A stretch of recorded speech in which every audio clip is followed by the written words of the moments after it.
आपको लोग बताते हैं कौन सी चीज़ स्पेसिफिकली अच्छी है हेयर के लिए, कौन सी चीज़ स्किन के लिए बहुत अच्छी है, और आप उस तरीके का ट्रीटमेंट स्टार्ट कर देते हैं। आइए आज होलिस्टिक अप्रोच के बारे में जान लेते हैं। आप जानते हैं कि हेयर के लिए विटामिन ई की रिक्वायरमेंट है, स्किन के लिए रिक्वायरमेंट है, और आप उस तरीके का पैक, उस तरीके की ट्रीटमेंट और उस तरीके के मास्क अप्लाई करना स्टार्ट कर देते हैं। लेकिन एक परेशानी ये भी है कि यदि आपको वज़न आपका बढ़ा हुआ है, या आपको थायराइड है, या आपको पीसीओडी का प्रॉब्लम है, या कोई दूसरा मेडिकल इशू है, इस दौरान आप बहुत ज़्यादा कॉन्शियस हो जाते हैं अपने वेट को लेकर के। तब आप वेट के लिए भी कुछ अपनी अलग रेमेडी, अलग तरीके के ट्रीटमेंट अप्लाई कर रहे होते हैं, और इन अलग अलग ट्रीटमेंट की वजह से आपको बहुत अच्छा रिज़ल्ट नहीं मिलता। जब रिज़ल्ट अच्छा नहीं मिलता है तो आप अपने आप में अनहैप्पी होते हैं। करना क्या चाहिए? करना ये चाहिए कि जब आप एक चीज़ के ऊपर काम करेंगे तो ऑब्वियस सी बात है, ये बॉडी पूरी की पूरी कनेक्टेड होती है। स्किन भी, हेयर भी, आईज़ भी, आपके झुर्रियों का प्रॉब्लम भी, स्पॉट प्रॉब्लम भी, वेट लॉस का इशू या कोई मेडिकल इशू, यदि बॉडी स्वस्थ नहीं है तो वो आपके बॉडी के अंदर सबसे पहले फेस पर शो होगी। ठीक है, आपके हेयर में फॉलिंग स्टार्ट हो जाएगी, या फिर वो ड्राइनेस शो करेगा, शाइनिंग नहीं रहेगी, और उससे आपको पता चलेगा कि आपके स्किन और हेयर में कहीं लॉस हो रहा है। क्यों? क्योंकि आप पोषण नहीं ले रहे हैं। आप एक स्पेसिफिक डाइट की वजह से, या भूखे रहने की वजह से, या स्ट्रेस लेने की वजह से आपके फेस को और आपके हेयर की प्रॉब्लम को बढ़ा रहे हैं। अब इसके लिए हमें करना क्या है? इसके लिए हमें होलिस्टिक अप्रोच के बारे में समझना पड़ेगा।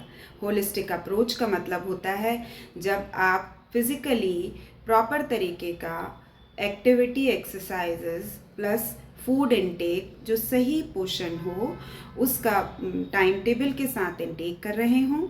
आप सही तरीके का फूड अपने हेयर को, स्किन को मास्क, मॉइस्चराइज़र, ऑयलिंग के द्वारा दे रहे हों, और फ्रेश एयर दे रहे हों, और प्रॉपर तरीके से मेंटल पीस ले रहे हों। जी हाँ, जब कभी आप ये सोच रहे हैं कि स्ट्रेस बना रहता है और इसका कुछ नहीं करा जा सकता, आप बहुत ज़्यादा हेक्टिक शेड्यूल लेते हैं और उसकी वजह से आप नींद प्रॉपर नहीं ले पाते, ये भी एक कारण होता है आपके हेयर का प्रॉब्लम बनने का, आपके स्किन पे इश्यूज़ आने का, आपके वेट लॉस ना होने का या वेट गेन ना होने का, आपकी स्किन के ग्लो का चले जाने का कारण भी यही हो सकता है। तो अब आप अपने टाइम टेबल में कुछ छोटी छोटी बातों पर बात करिए। बात बड़ी नहीं करनी है कि किस में कौन सी चीज़ ज़्यादा होती है, आपको क्या लेना चाहिए। थोड़ी सी और छोटी सी शुरुआत करिए टाइम टेबल को नियमित करके। अब वो कैसे करना है? आप यदि नींद लेते हैं, ज़रूरी नहीं है कि आपकी नींद में 8 घंटे होंगे तभी वो सही रहेगी, बट यदि आप ध्यान करके, हल्का सा खुद को खुश रख करके रात को बिस्तर पर जाएंगे, तो नींद जितनी भी आएगी, 2 घंटे भी आएगी ना, तो सुकून की आनी चाहिए, ताकि जब आप सुबह उठें तो आपको रिफ़्रेशिंग फील हो, आपको अच्छा लगना चाहिए, आपको स्लीपी फीलिंग, डलनेस या आपको लेथार्जिक फीलिंग नहीं आनी चाहिए, जो आपके स्किन पर दिखने लगता है लगभग 3 वीक्स में। दूसरी चीज़ होती है आपका खाना, जो पहला सबसे महत्वपूर्ण आपके लिए ज़रूरी काम होता है।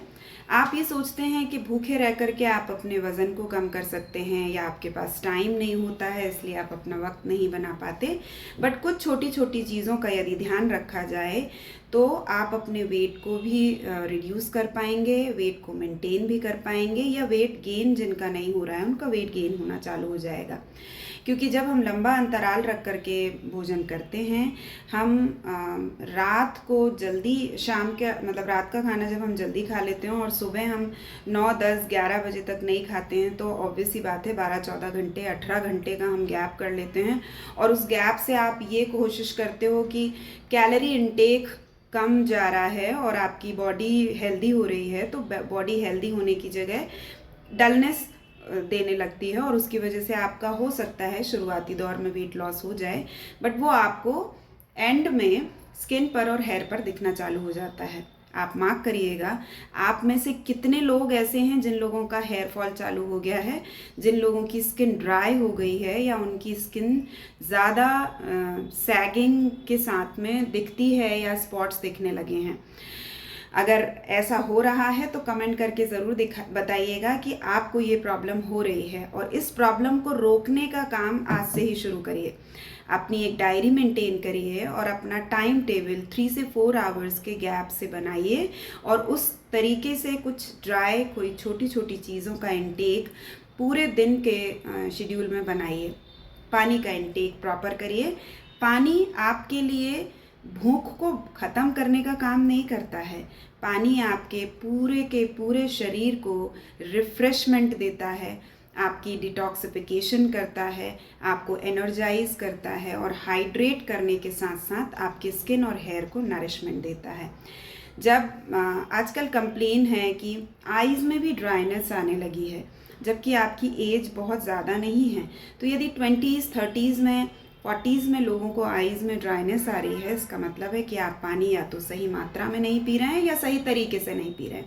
तो पानी पीने का तरीका मैं अपने हर वीडियो में बताती हूँ कि थोड़ा थोड़ा करके, यानी सिप सिप करके पीजिए, और पूरे दिन में 12 से 14 ग्लासेस पानी पीजिए।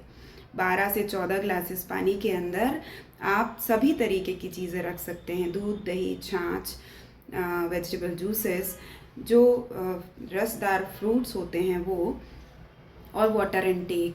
ऐसे ही कई लोग जलजीरा पीना पसंद करते हैं, जीरा वाटर लेना पसंद करते हैं, सौंफ का पानी पीते हैं, जो कि आपकी बॉडी को हाइड्रेट तो करता ही है, साथ साथ वो आपको डिटॉक्सिफिकेशन करने में या फ्लशिंग देने में मदद करता है। जब हमारे शरीर के अंदर से टॉक्सिन्स रिमूव हो जाते हैं, तब हमारी बॉडी अब्जॉर्प्शन के लिए तैयार हो जाती है, और उसके बाद वो आपकी स्किन का ग्लो वापस उठाने लगती है, आपके हेयर के अंदर का ग्लो, आपके हेयर की फॉलिंग को ख़त्म करने लगती है और शाइन को इम्प्रूव करती है। तो होलिस्टिक अप्रोच का मतलब होता है, जब आप खुश रहेंगे, जब आप अच्छा और हेल्दी खाना खाएंगे और बहुत खुश होकर के खाएंगे, तो आपकी जो दिनचर्या है वो शेड्यूल में आने लगेगी, और उसकी वजह से आपकी पूरी की पूरी बॉडी वापस से हेल्दी और एनर्जाइज शो होने लगेगी, जो आपको अपने स्किन पर, अपने हेयर में दिखना चालू हो जाती है। आपको स्लीपी फीलिंग नहीं आएगी। एक्टिविटी में स्पेसिफिकली आप टाइम नहीं निकाल पाते हैं, लेकिन फिर भी एक फ्रेश एयर के लिए थोड़ा सा वक्त दिया जा सकता है, जिसको मुश्किल से 10 से 15 मिनट लगेंगे। आप वॉक कर सकते हैं, आप एक्सरसाइजेस कर सकते हैं, स्ट्रेचिंग्स कर सकते हैं, या फिर एक ही जगह पर खड़े होकर के स्पॉट मार्चिंग कर सकते हैं।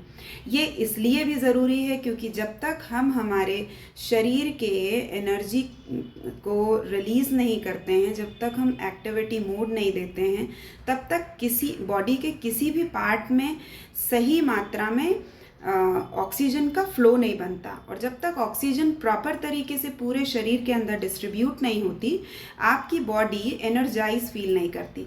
ऑक्सीजन का फ्लो जितना जितना आपकी बॉडी के अंदर इम्प्रूव करेगा, आपको हर मेडिकल इशू से उतना ज़्यादा फ़ायदा मिलना चालू हो जाएगा।